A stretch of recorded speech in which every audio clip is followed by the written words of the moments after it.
Hello बच्चों, क्या हाल चाल। उम्मीद है आप बहुत अच्छे होंगे और अपने बोर्ड एग्जाम की तैयारी बहुत जबरदस्त तरीके से कर रहे होंगे। इसी बोर्ड एग्जाम की तैयारी और जबरदस्त बनाने के लिए मैं आपके लिए एक 5 मिनट की सीरीज लेके आया हूं, जिसमें 5 मिनट में मैं कोई एक मोस्ट इंपोर्टेंट डेरिवेशन जो एग्जाम में 3 नंबर या 5 नंबर का पूछा जाता है और लगभग उसके आने की पॉसिबिलिटी 100% होती है, ऐसे सभी सभी टॉपिकों को मैं 5 मिनट में सॉल्व कराने के लिए आ गया हूं। इस सीरीज से आपका बहुत ज्यादा लाभ होने वाला है, क्योंकि एक एक टॉपिक के लिए हम आधा आधा घंटा एक एक घंटे की पूरी वीडियो देखते हैं, तब कहीं जाके हमारा एक टॉपिक क्लियर होता है। फिर भी हमें मोस्ट इंपोर्टेंट टॉपिक नहीं मिल पाते हैं, तो मैं इस 5 मिनट की सीरीज में एक मोस्ट इंपोर्टेंट डेली लेके आऊंगा।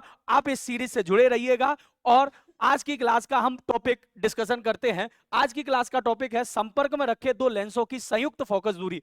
अगर बोर्ड के एग्जाम की दृष्टि से देखा जाए बेटा, तो ये मोस्ट इंपोर्टेंट टॉपिक है। ये एग्जाम में कम से कम 5 नंबर का पूछा जाता है। लेंस वाले चैप्टर का ये मोस्ट इंपोर्टेंट टॉपिक है, मोस्ट इंपोर्टेंट टॉपिक है। तो इसे मात्र हम 5 मिनट में खत्म करेंगे और बहुत सरल तरीके से इसे समझने का प्रयत्न करेंगे। आइए चलो समझते हैं।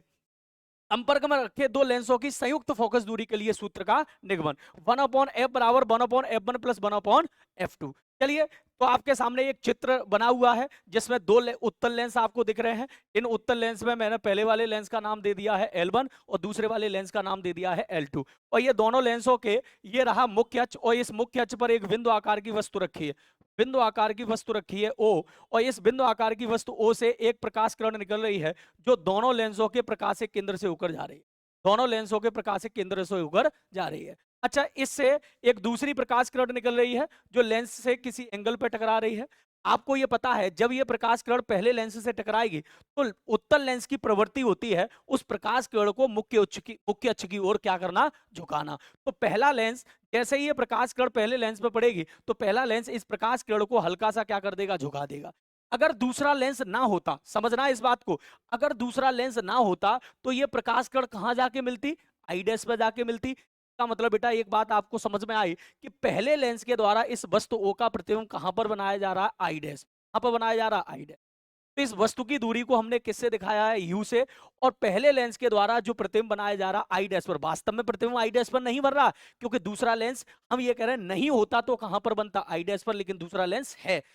तो वास्तव में प्रतिबिंब कहां पर बनाया जा रहा है, आई पर बनाया जा रहा है। क्यों? क्योंकि जैसे ही ये प्रकाश किरण दूसरे लेंस पे पड़ेगी तो ये प्रकाश किरण और झुक जाएगी और वास्तव में प्रतिबिंब कहां पर बनाया जा रहा है, आई पर। और वास्तविक प्रतिबिंब की दूरी को हमने किससे दिखाया है, V से, और आभासी दूरी को हमने किससे दिखाया है, V डैश से। तो इस क्षेत्र में एक बात समझ में आई कि इस वस्तु O का पहले लेंस के द्वारा प्रतिबिंब आई डैश पर बनाया जा रहा है, जिसकी दूरी को हमने V डैश से दिखाया है, और दूसरे लेंस के द्वारा इस वस्तु का वास्तविक जो प्रतिबिंब बन रहा है वो आई पर, इसको हमने किससे दिखाया है, V से।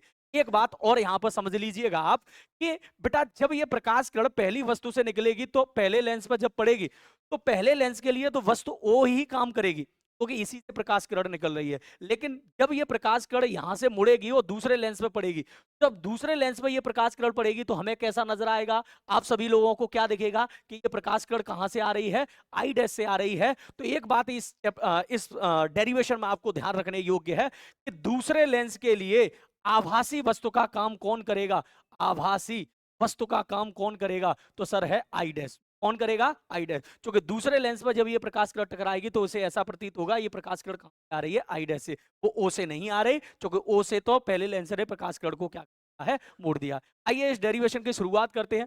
हम यहाँ लिखेंगे पहले लेंस के लिए, तो आपको लेंस की फोकस दूरी का फॉर्मूला पूरा पता होगा, 1/f बराबर 1/v माइनस 1/u। तो आप बताइए पहले लेंस की फोकस दूरी को 1/f1, पहले लेंस के द्वारा प्रतिबिंब कहां पर बन रहा है, आई डैश पर, आई डैश तक की V डैश, तो V डैश, और वस्तु तो O ही है, तो U इक्वेशन फर्स्ट। इसी प्रकार दूसरे लेंस के लिए, तो दूसरे लेंस की फोकस दूरी हमने किससे दिखाई है, 1/f2 से।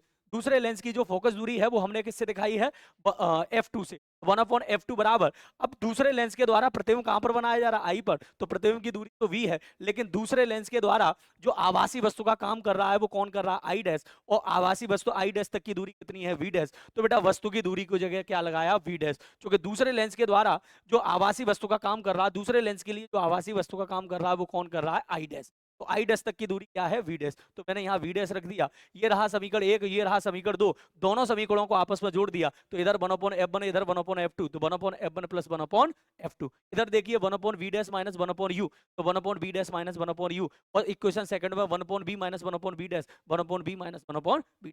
देखो 1/b डैश पॉजिटिव और ये 1/b डैश नेगेटिव, ये दोनों आपस में क्या हो गए, कट गए। और कट के क्या बचा, 1/f1 प्लस 1/f2 बराबर 1/b पॉजिटिव और 1/u क्या नेगेटिव, ये निकल के आया। अब बेटा एक बात आप सोच समझ के बताइए, जब ये दोनों लेंस संपर्क में रखे होंगे तो किसी वस्तु के लिए ये दोनों लेंसों का जो संयुक्त प्रभाव पड़ेगा, मतलब ये दोनों लेंस किसी एक लेंस की तरह व्यवहार करेंगे। इस वस्तु O का प्रतिबिंब आपको आई डैश पे नहीं दिखेगा, इस वस्तु O का प्रतिबिंब कहां पर दिखेगा, आई। मतलब दोनों लेंस किसी एक लेंस की तरह व्यवहार करेंगे। तो मैंने यही कहा है, यदि संयुक्त लेंस की फोकस दूरी f है, मतलब दोनों लेंसों को मिला के संयुक्त फोकस दूरी यदि f है, तो बेटा 1/f बराबर क्या होता है, 1/v माइनस 1/u। अगर इसकी संयुक्त फोकस दूरी f है तो सर प्रतिबिंब तो ये I पर ही बना रहा, तो प्रतिबिंब की दूरी v, और वस्तु इससे कितनी दूरी पर रखी है, u पर। तो इसका मतलब इसकी संयुक्त फोकस दूरी का फॉर्मूला होगा 1/f बराबर 1/v माइनस 1/। अब बेटा मैंने क्या किया, इस 1/v माइनस 1/u की जगह इसे इक्वेशन फर्स्ट और इसे इक्वेशन क्या डाल सकते हैं, अच्छा थर्ड, और इसे इक्वेशन क्या डाल सकते हैं, फोर्थ। और इन दोनों थर्ड और फोर्थ को देखिए, 1/v माइनस 1/u की जगह मैंने क्या कर दिया 1/f, तो यहाँ 1/f हो गया। और यही फॉर्मूला होता है कि 1/f1 प्लस 1/f और 1/f। f1 पहले लेंस की फोकस दूरी, f2 दूसरे लेंस की फोकस दूरी, और f वो दोनों लेंस किसी एक लेंस की तरह व्यवहार करेंगे तो संयुक्त लेंस की फोकस दूरी। मुझे उम्मीद है कि ये बहुत कम टाइम में आपको ये पूरा का पूरा डेरिवेशन समझ में आ गया होगा। इसमें एक इंपॉर्टेंट बात है कि सर यहाँ आई डैश दूसरे लेंस के लिए आभासी वस्तु का काम करेगी, क्योंकि पहले लेंस ने इस प्रकाश किरण को मोड़ दिया है और मुड़ी हुई जब प्रकाश किरण लेंस L2 पर पड़ेगी तो उसे ऐसा प्रतीत होगा ये कहां से आ रही है। बस इतनी बात इस डेरिवेशन में समझ गए तो डेरिवेशन सबसे सरल, बहुत जल्दी आपको ये समझ में आ गया होगा, बहुत सरल तरीके से समझ में आ गया। कुछ लोगों के मन में ये आता है कि सर इसकी हिंदी कैसे लिखी जाएगी, तो 4-5 लाइनें इसकी हिंदी में लिखी जाती है, वो कैसे लिखी जाएंगी। तो बेटा जो आपको मैं आपको बार बार बता चुका हूं, आपको रटने की जरूरत नहीं है, बल्कि हिंदी पर जो चित्र दिख रहा है उस चित्र की ही आपको बातें लिखनी। क्या दिख रहा है चित्र, तो सर L1 L2 दो उत्तल लेंस है, काय में रखे हैं, संपर्क में रखे हैं। तो पहली लाइन L1 L2 दो उत्तल लेंस है, संपर्क में रखे हैं। इसके मुख्य अक्ष पर एक बिंदु आकार की वस्तु क्या रखी है, O। इस बिंदु आकारी वस्तु O का प्रतिबिंब लेंस L1 के द्वारा कहां बनाया जा रहा, आई डैश पर, और लेंस L2 के द्वारा इस वस्तु का वास्तविक प्रतिबिंब आई। आप इतनी हिंदी लिख देंगे, डेरिवेशन खत्म, डेरिवेशन बिल्कुल खत्म। हिंदी प्लस डेरिवेशन दोनों तरीके से ये डेरिवेशन आपको समझ में आ गया होगा। इसी के साथ एक और नए डेरिवेशन के साथ अगली वीडियो में मिलते हैं। Okay, thanks.